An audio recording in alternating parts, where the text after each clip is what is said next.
ನೀನಿಲ್ಲಿ ಇಲ್ಲಿಗೆ ಹೇಗೆ ಬಂದೆ? ನನ್ನ ಮಂತ್ರ ಶಕ್ತಿಯಿಂದ ನೀನ್ ಎಲ್ಲವನ್ನು ಮರೆತು ಮನೆಯಿಂದ ಹೊರಗೋಗಿರ್ಬೇಕಿತ್ತಲ್ವಾ? ನಿನ್ನ ತಲೆಯಲ್ಲಿರೋ ಎಲ್ಲ ನೆನಪುಗಳು ಅಳಿಸೋಗಿರ್ಬೇಕಿತ್ತಲ್ವಾ? ಎಲ್ಲ ನೀನ್ ಅನ್ಕೊಂಡ್ ಹಾಗೆ ಆಗೋದಾಗಿದ್ರೆ ಇಷ್ಟೊತ್ತಿಗೆ ಇಡೀ ಪ್ರಪಂಚನೇ ಸರ್ವನಾಶ ಆಗ್ತಿತ್ತು ಮಾಡ್ವಿಕಾ. ಹೇಯ್, ನನ್ನನ್ನೇ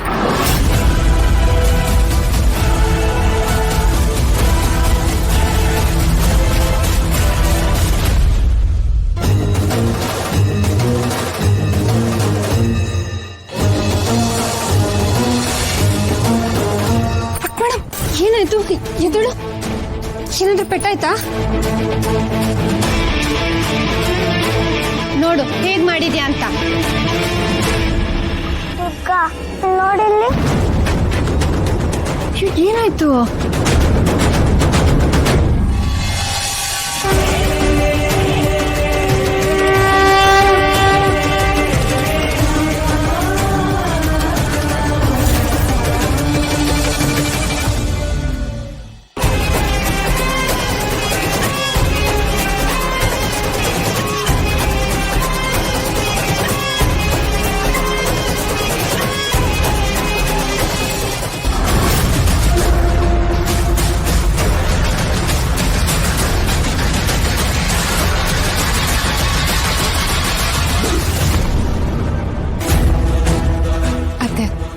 ನೀವೇನು ಯೋಚನೆ ಮಾಡಬೇಡಿ, ಧೈರ್ಯವಾಗಿರಿ. ಎಲ್ಲ ನಾನು ನೋಡ್ಕೊಳ್ತೀನಿ. ಬನ್ನಿ ಅದೇ ಹೋಗೋಣ.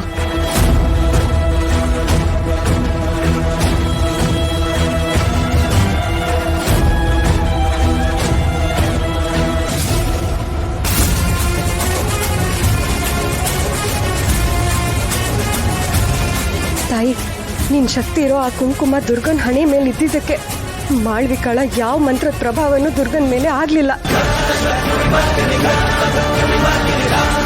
ನೀನೇ ದುರ್ಗನ್ ಕಾಪಾಡ್ಬಿಟ್ಟೆ.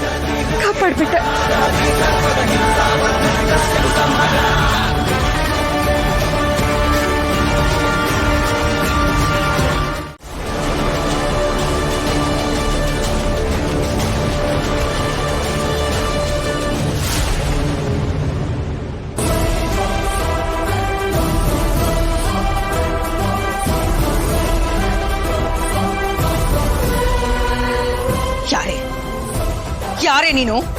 ನನ್ನ ಮಂತ್ರ ಶಕ್ತಿಗಳು ನಿನ್ನ ಏನು ಮಾಡ್ಲಿಲ್ಲ ಅಂದ್ರೆ ಯಾರೇ ನೀನು? ನೀನೇನ್ ಮನುಷ್ಯ ಅಥವಾ ನಿನ್ನ ಪಾಲಿನ ಕಂಟಕ?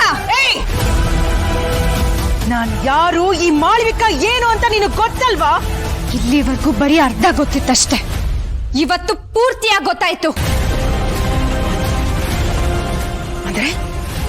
ಅಂದ್ರೆ ನಿನಗೆ ನನ್ನ ಬಗ್ಗೆ ಮೊದಲೇ ಅನುಮಾನ ಆಯ್ತಾ? ಯಾವಾಗಿಂದ?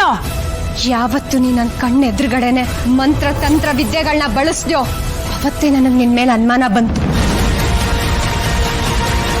ಆದ್ರೆ ಪೂರ್ತಿಯಾಗಿ ಒಬ್ರ ಬಗ್ಗೆ ತಿಳ್ಕೊಳ್ದೆ ಅವ್ರ ಮೇಲೆ ಆರೋಪ ಮಾಡಬಾರ್ದು ಅಂತ ನಾನು ಸುಮ್ಮನೆ ಇದ್ದೆ.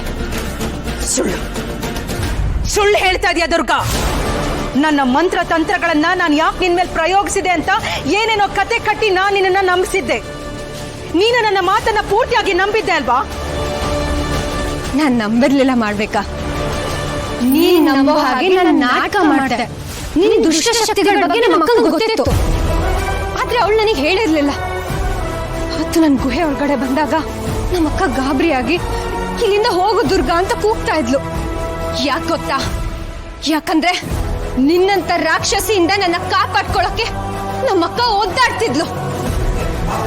ಆದ್ರೆ ನಿನ್ ಬಗ್ಗೆ ನಂಗೆ ಪೂರ್ತಿಯಾಗಿ ಗೊತ್ತಾಗಿದ್ ಯಾವಾಗ ಗೊತ್ತಾ? ನೀನು ಮತ್ತೆ ತರುಣ್ ರೂಮಲ್ಲಿ ರಹಸ್ಯವಾಗಿ ಶಾನ್ವಿನ ಬಾಸ್ ಮೇಲೆ ಎತ್ಕಟ್ಟೋಕೆ ರಹಸ್ಯವಾಗಿ ಮಾತಾಡ್ತಿದ್ರಲ್ಲ, ಇದನ್ನ ನಾನು ಕೇಳಿಸ್ಕೊಂಡೆ. ನೀನ್ ಮಾಡ್ಬೇಕಾಗಿರೋದು ಇಷ್ಟೇ ತರುಣ್. ಮೊದಲನೇದಾಗಿ ಶಾನ್ವಿ ಸಂಪೂರ್ಣವಾಗಿ ಕಣ್ಮುಚ್ಕೊಂಡು ನಿನ್ನನ್ನ ನಂಬೋ ಹಾಗೆ ಮಾಡಬೇಕು. ಅಂಡ್ ನೆಕ್ಸ್ಟ್, ಶಾನ್ವಿ ತನ್ನ ಸ್ವಂತ ಅಣ್ಣ ಶರತ್ ವಿರುದ್ಧನೇ ತಿರುಗಿ ಬೀಳೋ ಹಾಗೆ ಪರಿಸ್ಥಿತಿನ ಕ್ರಿಯೇಟ್ ಮಾಡಬೇಕು. ಅಂದ್ರೆ ನಾನೀಗ ಏನ್ ಮಾಡ್ಬೇಕು? ಶಾನ್ವಿಗೆ ತನ್ನ ಲೈಫ್ನಲ್ಲಿ ಬರುವಂತಹ ಎಲ್ಲ ಪ್ರಾಬ್ಲಮ್ಸ್ಗಳಿಗೂ, ಅವಳು ಪಡ್ತಾ ಇರೋ ಎಲ್ಲ ಕಷ್ಟಕ್ಕೂ ಶರತ್ತೇ ನೇರ ಕಾರಣ ಅಂತ ಅವಳಿಗೆ ಅನ್ನಿಸ್ಬೇಕು. ಶಾನ್ವಿಗೆ ದೊಡ್ಡದಾಗಿ ಏನಾದರೂ ಒಂದು ತೊಂದರೆ ಕೊಡು, and that is the right time ನೀನು ಹೀರೋ ಥರ ಎಂಟ್ರಿ ಕೊಡು, ಆಗ ಶಾನ್ವಿ ನಿನ್ನ ಕಣ್ಣು ಮುಚ್ಕೊಂಡು ನಂಬ್ತಾಳೆ. ಅಂದರೆ ಒಂದೇ ಇಟ್ಟು 2 ಹಕ್ಕಿ. ಎಕ್ಸಾಕ್ಟ್ಲಿ. ಅಲ್ಲಿ ಷರತ್ತು ಒಂಟಿ ಆಗ್ತಾನೆ, ಇಲ್ಲಿ ಶಾನ್ವಿನು ನನ್ನ ಮುಷ್ಟಿಯಲ್ಲಿರ್ತಾನೆ.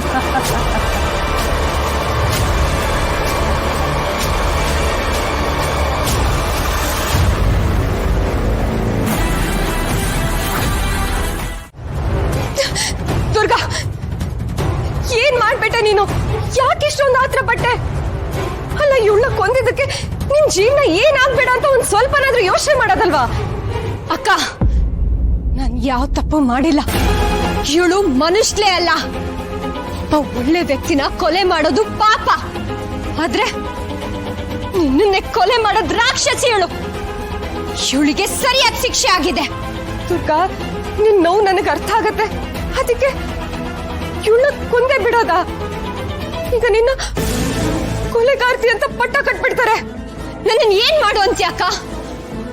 ನಿನ್ನ ಕೊಲೆ ಮಾಡ್ದವಳು ಈ ಮನೆಯಲ್ಲಿ ರಾಜ ರೋಷವಾಗಿ ಓಡಾಡ್ಕೊಂಡಿದ್ರೆ ಅದನ್ನ ನೋಡ್ಕೊಂಡು ನಾನ್ ಸುಮ್ಮನೆ ಇರ್ಬೇಕಾ? ಎಲ್ಲ ತಿಳ್ಕೊಂಡು ನಾನ್ ನಾಟಕ ಮಾಡ್ಬೇಕಾಕ?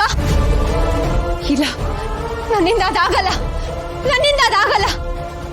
ಅದಕ್ಕೆ ಇವಳ ಕಥೆನ ನಾನ್ ಮುಗಿಸ್ಬಿಟ್ಟೆ. ದುರ್ಗಾ, ಆದ್ರೆ ಕೊಲೆ ಮಾಡೋದೇ ಎಲ್ಲದಕ್ಕೂ ಪರಿಹಾರ ಅಲ್ಲ ತಾನೆ. ಈಗ ತಾನೇ ನಿನ್ ಪುಟ್ಟ ಪ್ರಪಂಚದ ಪ್ರಯಾಣ ಶುರು ಆಗಿದೆ. ಆರಂಭ ಆಗೋದಕ್ಕೂ ಮುಂಚೆ ನೀನೇ ಅಂತ್ಯ ಮಾಡ್ಕೊಂಡಿಲ್ಲ. ಕೋಪದಲ್ಲಿ ನೀನ್ ಇಡೀ ಜೀವನ ಹಾಳು ಮಾಡ್ಕೊಂಡಿಲ್ಲ ದುರ್ಗಾ. ಇಲ್ಲ, ಹಾಗಾಗ್ಬಾರ್ದು. ನಾನು ಹಾಗಾಗೋದಕ್ ಬಿಡಲ್ಲ.